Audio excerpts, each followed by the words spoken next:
Et naturellement, ils ne disent rien. Je ne vois pas ce que ces gens me valent. Qu'est-ce que j'ai encore fait? Dr. Jones, nous avons beaucoup entendu parler de vous. Ah oui? Professeur d'archéologie, expert en sciences occultes et, voyons comment dire au juste, pourvoyeur en antiquités rarissimes. Pourvoyeur, oui. Mais asseyez-vous, installez-vous confortablement. Merci. Merci. Oui, vous êtes un homme qui a plus d'une corde à son arc. Vous étiez le disciple du professeur Abner Ravenwood à l'université de Chicago. Oui, c'est cela. Vous n'avez aucune idée de l'endroit où il peut se trouver aujourd'hui? Ah, la rumeur prétend qu'il est quelque part en Asie. Je ne lui ai pas parlé depuis 10 ans. Nous étions des amis, mais... certains problèmes délicats nous ont séparés. Dr. Jones, ce qui va suivre, nous tenons à le souligner, est strictement confidentiel. Oui, bien sûr.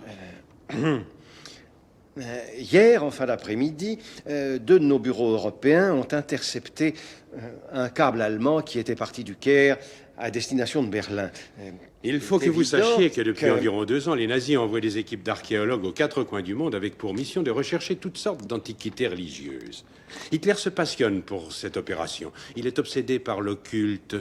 Et si nos renseignements sont exacts, des fouilles ont été récemment entreprises en Égypte par les Allemands dans le désert à l'ouest Nous du avons ici Caire. quelques documents qui s'y réfèrent, mais ils nous semblent obscurs. Peut-être seront-ils plus clairs pour vous.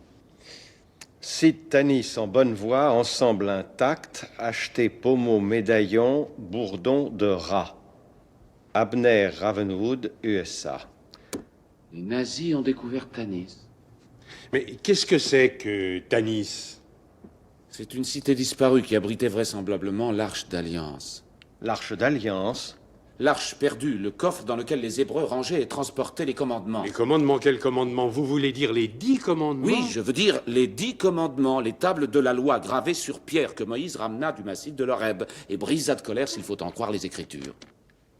Vous n'allez jamais au catéchisme?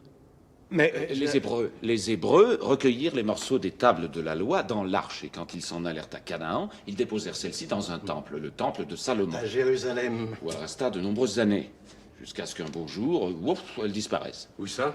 Ah ça, personne ne sait ni où, ni quand. Cependant, un certain pharaon du nom de... Shishak. Ah oui, s'empara de la ville de Jérusalem en 990 avant Jésus-Christ et peut-être emporta-t-il l'arche de l'Alliance jusqu'à la cité de Tanis. Et là, croit-on, elle serait cachée dans une salle secrète, le Puits des âmes. Le puits des âmes. Malheureusement, un an à peine après le retour triomphal du pharaon en Égypte, la tranquille cité de Tanis fut engloutie, dévorée par le désert lors d'une tempête de sable qui dura toute une année. Réduite à néant par la colère de Dieu. Je vois que vous êtes sûrement l'homme qu'il nous faut. Oui, vous semblez tout savoir sur cette ville de Tanis. Non, pas du tout. Non. C'est Abner Ravenwood qui est l'expert. On lui doit les premières études sérieuses sur Tanis et il en a récupéré quelques vestiges. Oui, c'était son obsession. Mais il n'a jamais retrouvé la ville. Franchement, nous nous méfions quelque peu de ce monsieur Ravenwood, un Américain figurant en si bonne place dans un câble nazi, un câble secret. Oh, c'est absurde, Ravenwood n'a rien d'un nazi. Vous croyez, mais qu'est-ce que les nazis lui veulent alors? De toute évidence, les nazis sont à la recherche du pommeau médaillon du grand bourdon de rat et ils croient que c'est Ravenwood qui le possède. Mais qu'est-ce que c'est donc un pommeau médaillon de bourdon? Le bourdon en question est un bâton à peu près haut comme ça. Personne n'a une idée précise de sa vraie taille. Il est, disons, couronné d'un pommeau en forme de médaillon, qui représente le soleil, avec un éclat de cristal au centre. On procédait de la manière suivante. Munis de ce bourdon ou bâton, on pénétrait dans une salle secrète de Tanis qui contenait une miniature de la cité, une maquette. Alors, si le bourdon était placé à un certain endroit et à une certaine heure, le soleil traversait le cristal et immédiatement un rayon se formait et touchait la maquette là. Ce qui vous donnait l'emplacement du puits des âmes. Où l'Arche d'Alliance se trouve théoriquement, n'est-ce pas? Et c'est de l'arche, évidemment, que les nazis voudraient s'emparer. Cette arche, de quoi a-t-elle l'air?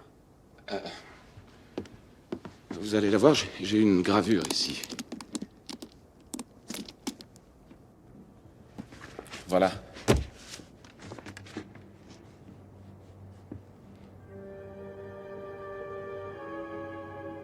Mon Dieu. Oui, c'est exactement ce que les Hébreux ont dit. Mais qu'est-ce que c'est que ces espèces de rayons? Des éclairs, le feu du ciel, le pouvoir de Dieu, puissance absolue. Je commence à comprendre pourquoi Hitler s'intéresse à l'arche perdue. Oui. Selon la Bible, l'Arche d'Alliance peut raser les montagnes et dévaster des régions et des pays entiers. Une armée qui se ferait précéder de l'arche serait invincible.